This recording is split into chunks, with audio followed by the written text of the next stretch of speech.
Assalamualaikum warahmatullahi wabarakatuh.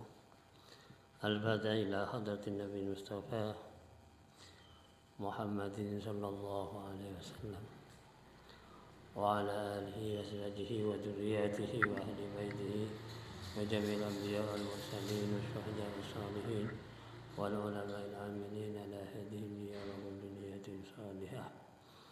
Al-Fatihah. أعوذ بالله من الشيطان الرجيم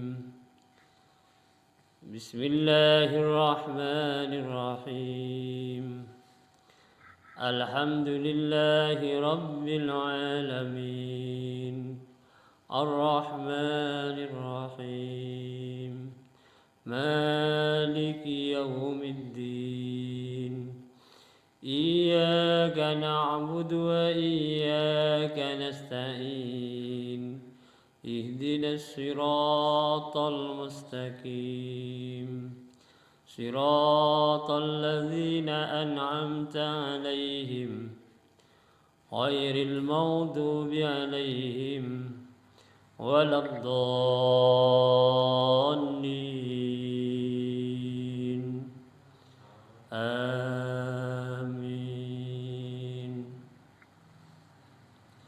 اللهم صل وسلم وبارك عليه وعلى آله اللهم صل على محمد يا ربي صل عليه وسلم في حب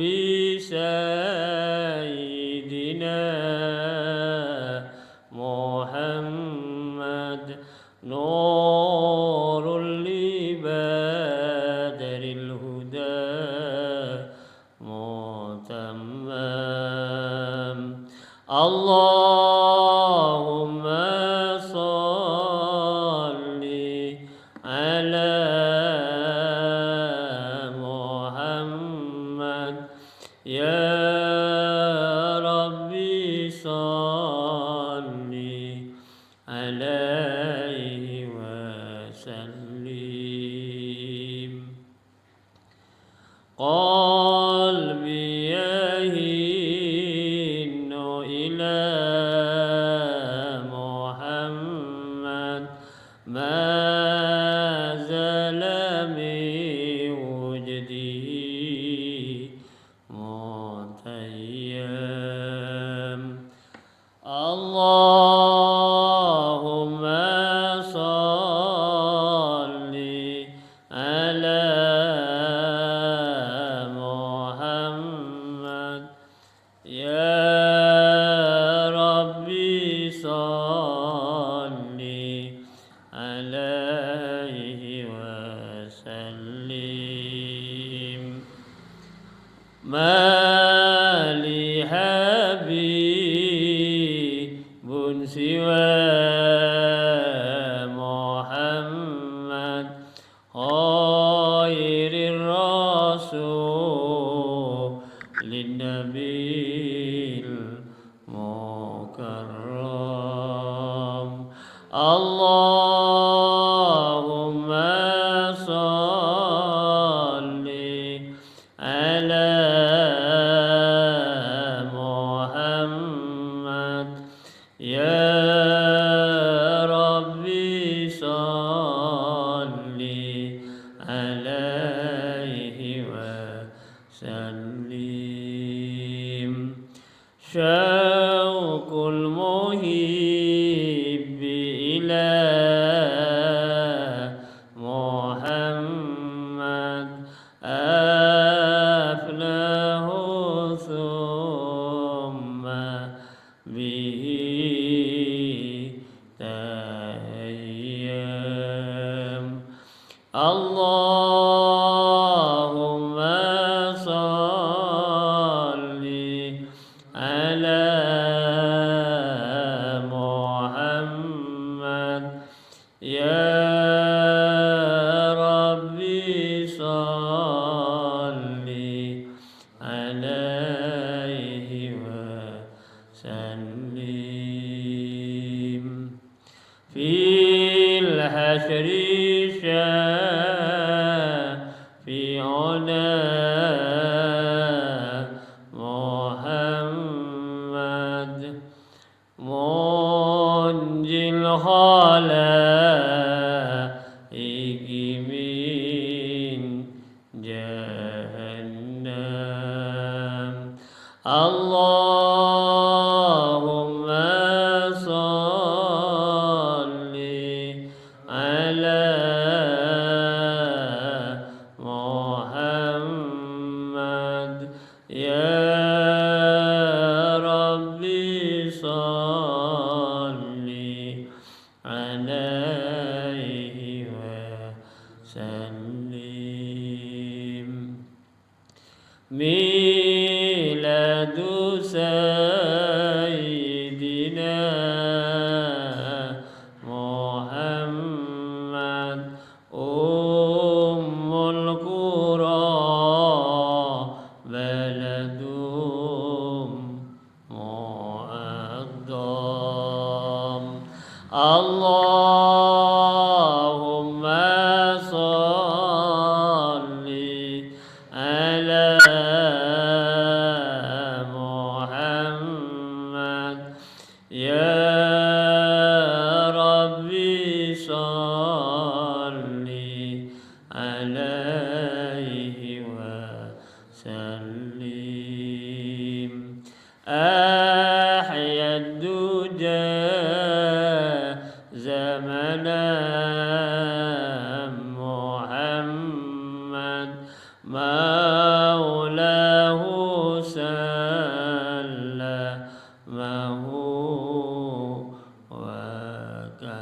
وكلم اللهم صل على محمد يا ربي صل عليه وسلم أدعوك أحمد يا محمد يا سيد الرسل المقدم اللهم صل على محمد يا ربي صل عليه وسلم اشفع إلى الله يا محمد يوم القيامة كي أنام اللهم صل على محمد يا ربي صل عليه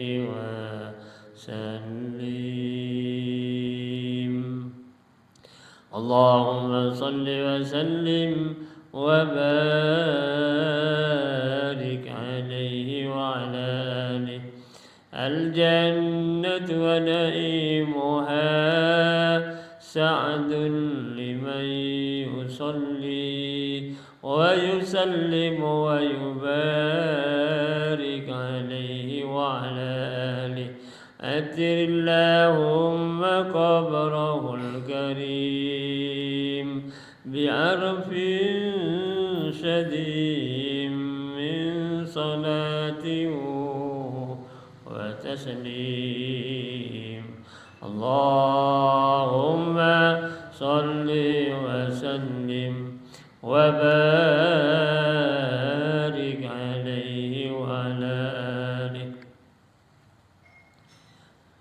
Mudah-mudahan dengan bacaan salawat Nabi kita semua nanti di akhirat, khususnya di hadapan Allah Subhanahu wa taala, mendapatkan syafaat dari Rasulullah sallallahu alaihi wasallam.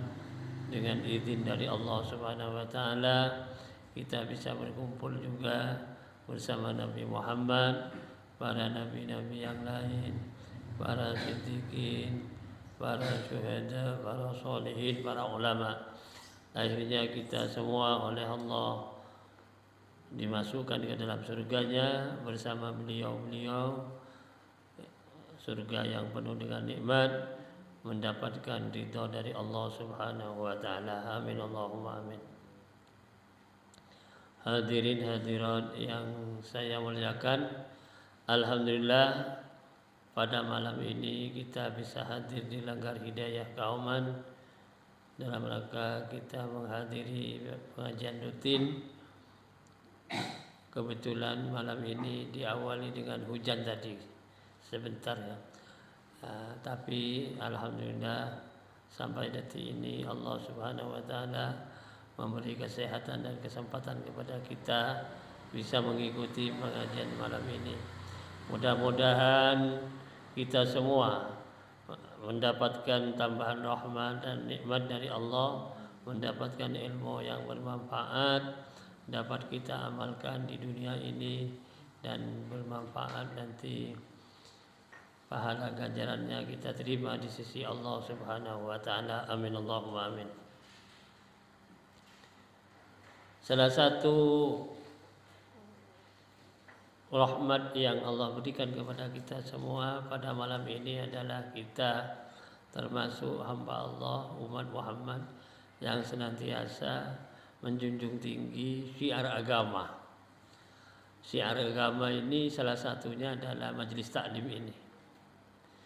Banyak juga yang namanya syiar agama, seperti halnya pembangunan tempat ibadah, masjid, musholla, itu bagian dari tanda keagungan Allah Subhanahu wa taala, yaitu syiar agama.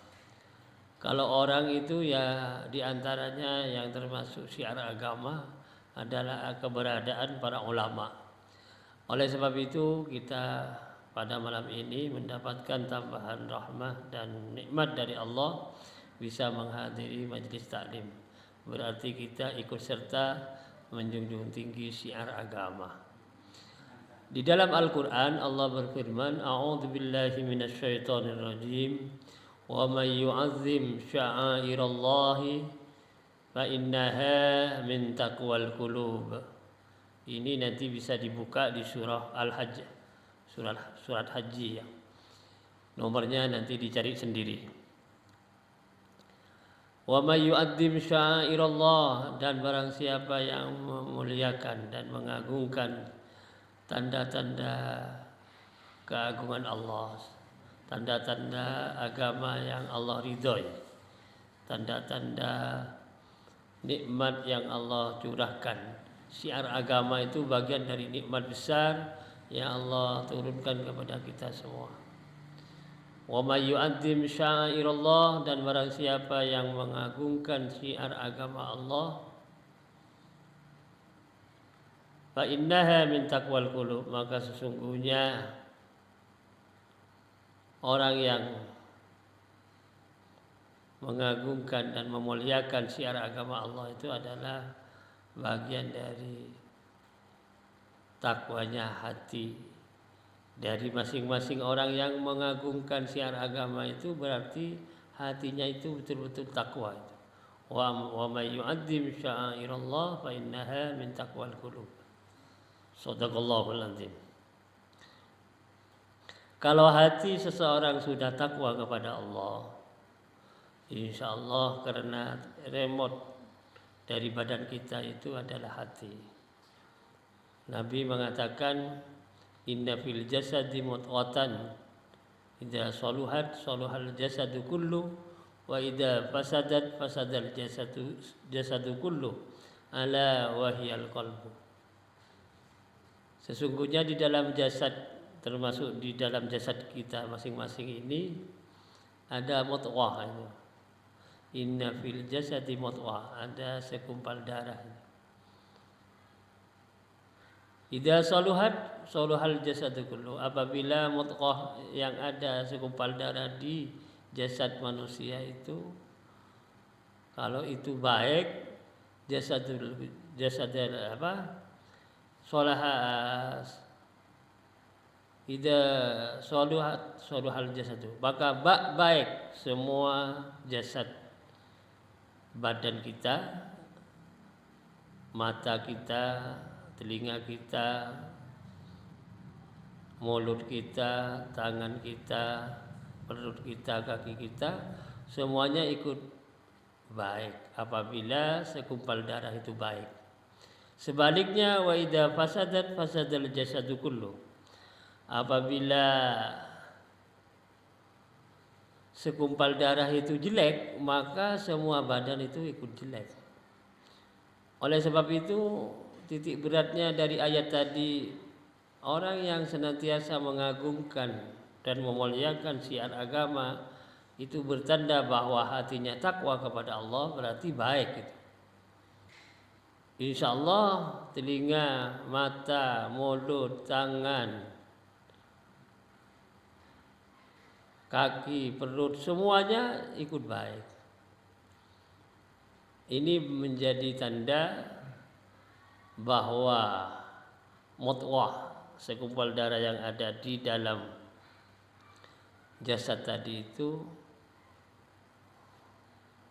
menjadi remote dalam pergerakan anggota badan yang ada di masing-masing kita. Fa innaha min taqwal qulub. Kalau yang namanya hati itu yang sekaligus menjadi remote dari semua anggota badan kita, dikatakan ia as-sanaubariyus sagl. Qalbun itu bahasa Arab, maknanya bolak-balik. Memang hati kita buktikan sendiri dan kita rasakan sendiri hati kita itu bagaimana. Sekarang mantap misalnya, nanti tengah malam sudah rotok down itu. Sekarang ke barat, nanti sebentar lagi ke utara. Sekarang ke utara, sebentar lagi ke timur. Itu hati itu, qalbun namanya. Oleh sebab itu, sesuai dengan namanya, yang perlu disetir, tentu dituntun hati kita itu oleh raus dan rasa yang baik ada pada masing-masing kita. Tapi yang jelas semua bertumpu kepada bagaimana hati itu. Kalau dalam bahasa agama tadi, hati takwa itu menjadi tolak ukur bahwa semua anggota badan bisa baik apabila hatinya takwa. Takwa itu kalau mau diterjemahkan kan luas itu. Sering saya ungkapkan tentang takwa itu. Kalau bahasa sederhananya, takwa itu terdiri dari berapa 4 huruf ya? Iya 4 huruf. Ta, qaf, waw, ya itu. Ta itu maknanya apa namanya? Tawadu, adab asal. Tawadu.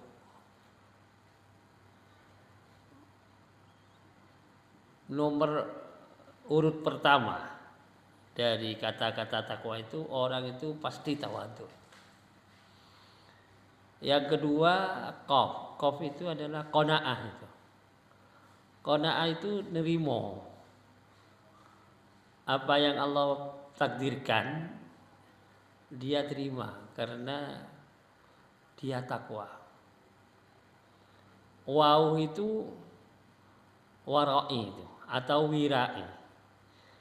Orang yang senantiasa menjaga diri dari hal-hal yang tidak jelas itu. Apalagi yang sudah jelas, yang jelas ini halal, ini haram, dia pasti bisa membedakan karena ini halal, saya berhak. Misalnya kalau makanan, ini makanan yang halal, saya mau. Tapi kalau ini makanan haram, saya tidak mau. Tapi yang lebih daripada yang halal haram, ada yang subhat, tidak cetoh itu. Nah, orang yang wirai itu, yang warok tadi itu, semua langkahnya, tindakannya itu penuh dengan kehati-hatian. Karena hal-hal yang dia belum tahu atau yang belum jelas, pasti dia tidak bertindak. Apalagi tadi yang rembang-rembang itu. Ini orang wirai namanya. Orang yang betul-betul wara. Yang terakhir adalah yakin. Orang yang takwa kepada Allah itu hatinya takwa. Ada 4 unsur tadi. Tawadhu, qanaah, kemudian wirai, yang terakhir adalah yakin. Memang keyakinan ini menjadi dasar pokok itu. Karena juga kita memohon kepada Allah, kalau tidak didasari dengan keyakinan, doa kita itu ngambang itu. Tidak akan diterima oleh Allah. Harus yakin itu. Kan begitu. Tentu kalau orang yang betul-betul takwa, dia sudah punya modal pengetahuan, akhirnya harus pengetahuan yang dimiliki itu membuat dirinya mantap gitu. Mantap itu yakin, dan memang ternyata itu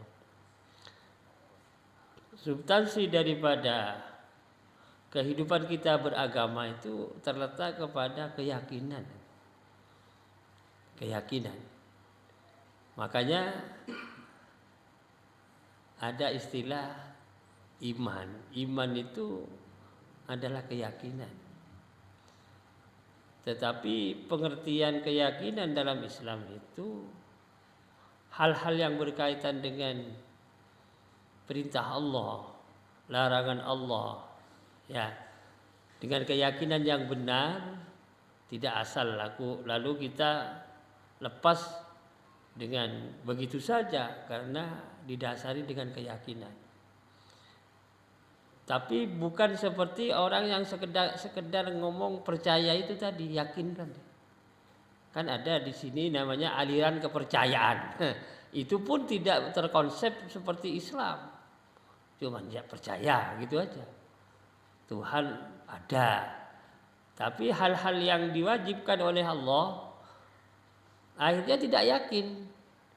Dengan kata lain tidak mentaati aturan Allah walaupun dia ngomong yakin kepada Allah.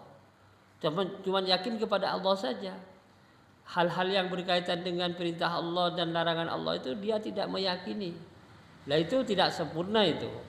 Dalam perspektif Islam, keyakinan itu harus global, dari awal sampai akhir, dari yang jelas sampai yang tidak jelas. Itu keyakinan dalam Islam.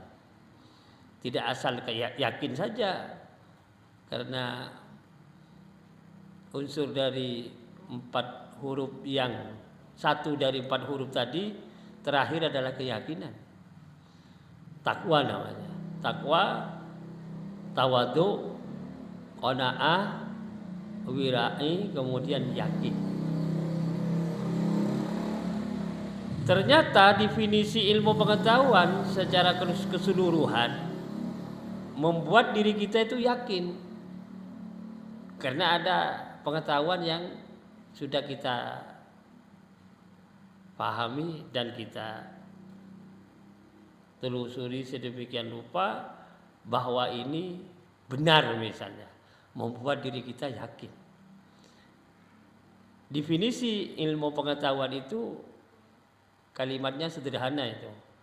Al ilmu ma'rifatu syai'in wa i'tiqaduhu ala ma huwa bihi ala thiqati. Al ilmu yang namanya ilmu pengetahuan yang dia ketahui. Misalnya mengetahui hal-hal yang ini boleh misalnya dilakukan misalnya. Dia tahu bahwa ini sudah boleh dilakukan dalam perspektif Islam. Ma'rifatu syai'in mengetahui, mengerti sesuatu gitu ya. Ala ma huwa bihi ala siqati, atas apa yang dia ketahui itu dapat dipercaya. Dipercaya oleh dirinya sendiri terutama, berefek kepada pihak lain yang mengikuti pengetahuan dari diri orang yang punya ilmu tadi menjadi percaya juga.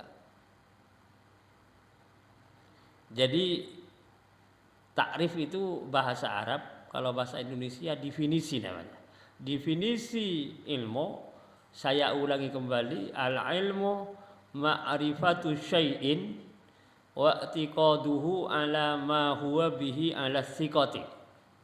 Ilmu pengetahuan itu yang dia ketahui adalah mengetahui sesuatu atas apa yang dia ketahui itu dapat dipercaya. Beda dengan orang yang tidak tahu, akhirnya tidak percaya karena memang tidak tahu. Kalau dia mengaku tahu, wah yakin misalnya, itu tadi mengaku dirinya yakin, padahal dia tidak tahu, akhirnya pengakuan itu ya apa namanya, hanya isapan jempol itu. Ini pertama, keyakinan yang faktor yang bisa dilihat dengan pengetahuan secara realita, waqiah atau realistis ya. Ada yang berkaitan dengan keyakinan yang gaib. Nah ini yang gaib ini secara nalar mungkin awake dhewe tidak bisa karena gaib, tidak bisa dilihat dengan mata kepala. Tetapi kita harus yakin di situ. Itu disebut kalau dalam ilmu kalam, ilmu akidah namanya, ilmu tauhid,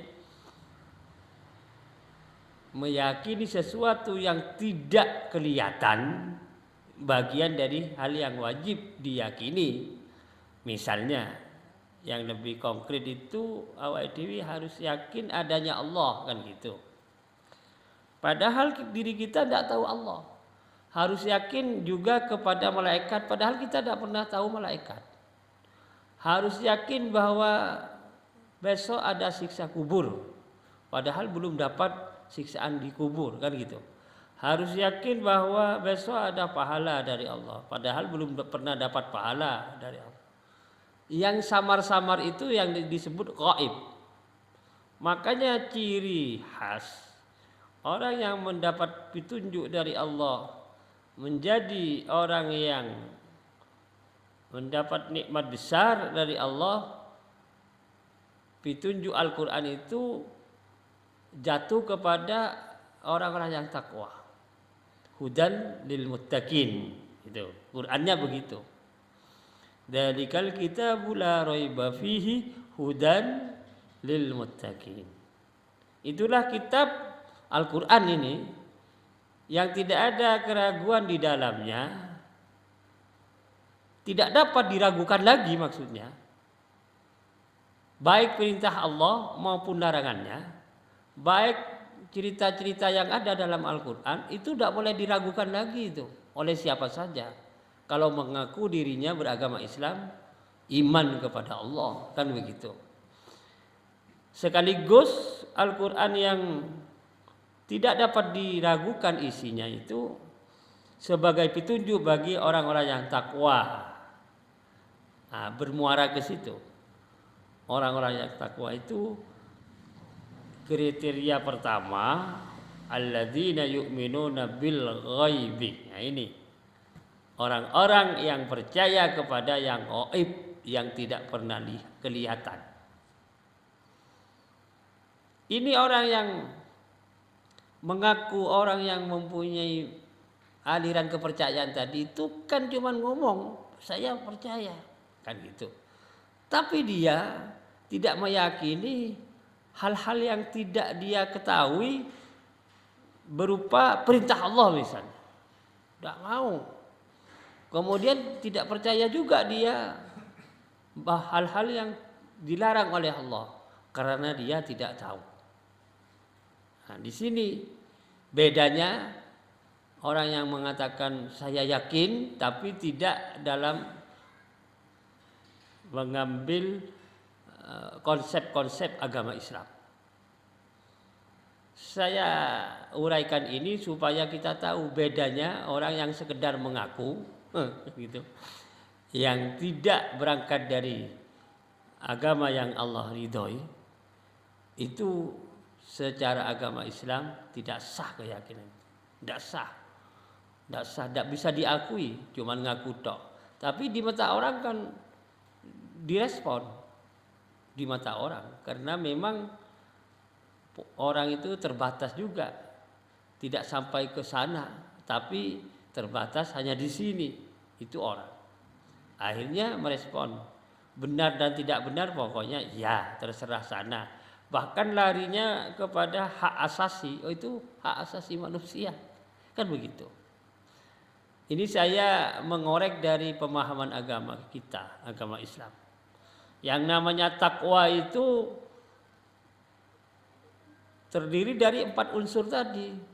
Pasti pertama tawadhu, yang kedua qanaah, yang ketiga wirai, hati-hati, yang keempat keyakinan, yakin gitu. Ini takwa.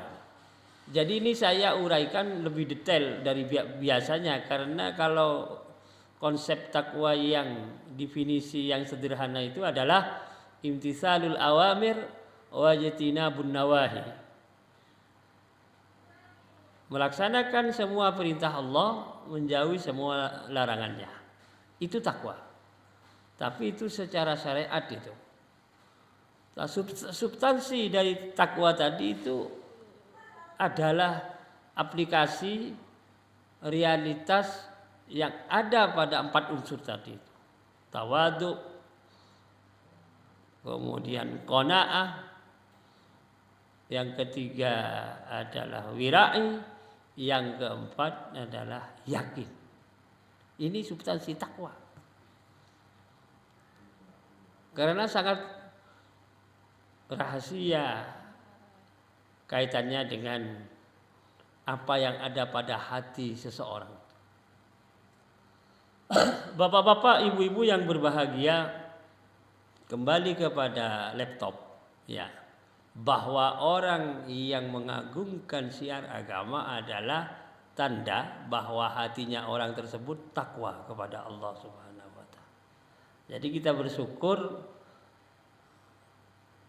semua langkah kita, keseharian kita yang berkaitan dengan penghormatan kita kepada syiar agama itu, otomatis hati kita terkawal kepada ketakwaan tadi. Jadi kalau hal-hal yang sifatnya ritual, hal-hal yang sifatnya untuk menghormat ciptaan Allah yang Allah ciptakan, lalu kita menjunjung tinggi hal-hal yang positif, itu berarti siapa saja orangnya, hatinya itu takwa. Hanya saja perlu diperinci supaya kita tahu bahwa Al-Quran yang Allah turunkan itu sekaligus menjadi petunjuk bagi orang-orang yang takwa. Ciri pertama, orang yang mempunyai kepercayaan, yakin, iman kepada yang gaib. Yang kedua, walladzina yuqimunas shalah, dan orang-orang yang menegakkan sholat. Itu cirinya orang yang takwa itu. Wa mimma razaqnahum yunfikun. Yang ketiga, senantiasa menginfakkan sebagian titipan Allah berupa nikmat harta, diinfakkan untuk kepentingan akhirat. Dan juga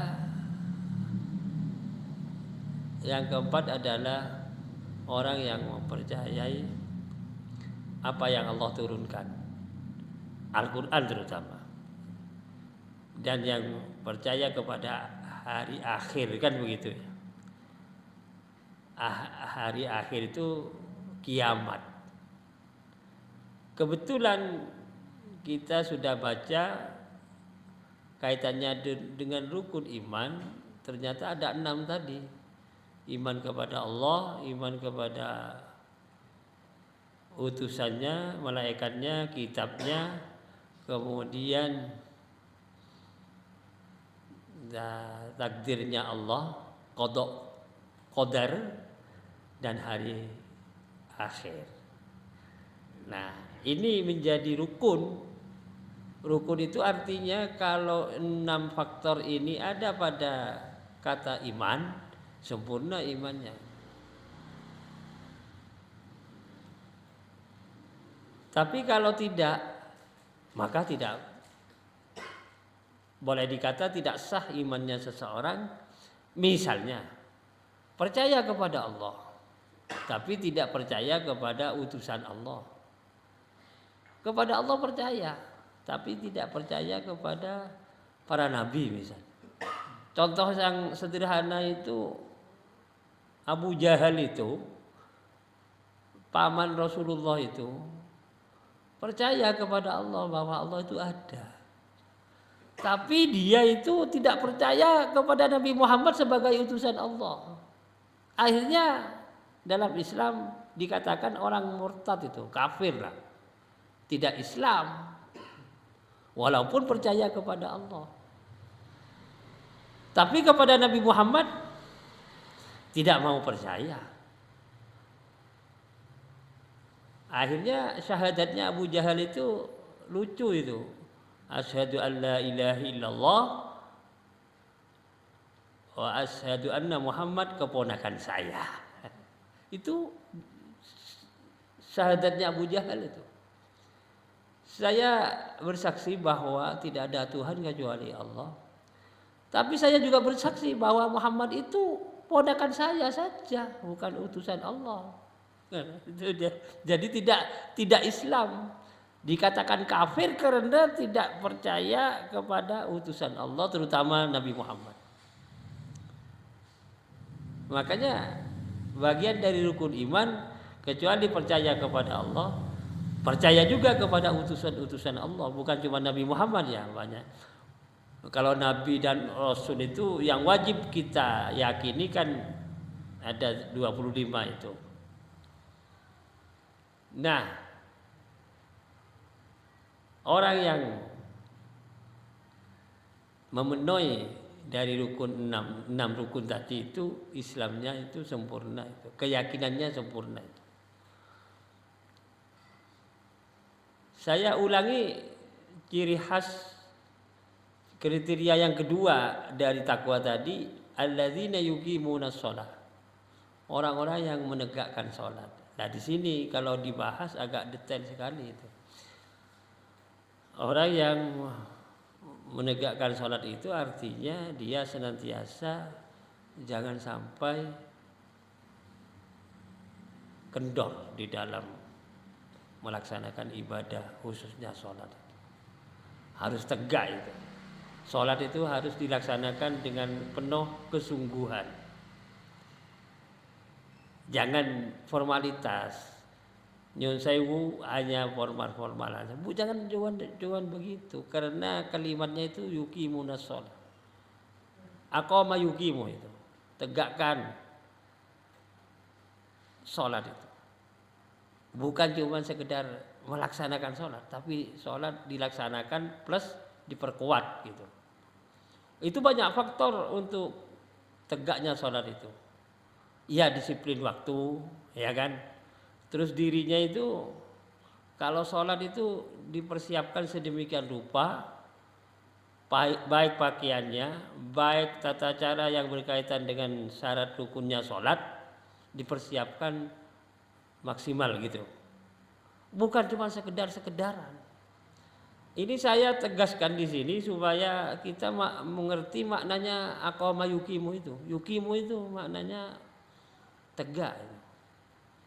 Kalau ledah-ledah itu kan tidak tegak namanya. Ini kan lebih spesifik. Ya cuman kita sok kadang kalau sholat, kadang-kadang tidak. Kadang-kadang teman-teman, kadang-kadang setengah-setengah, itu namanya tidak tegak itu.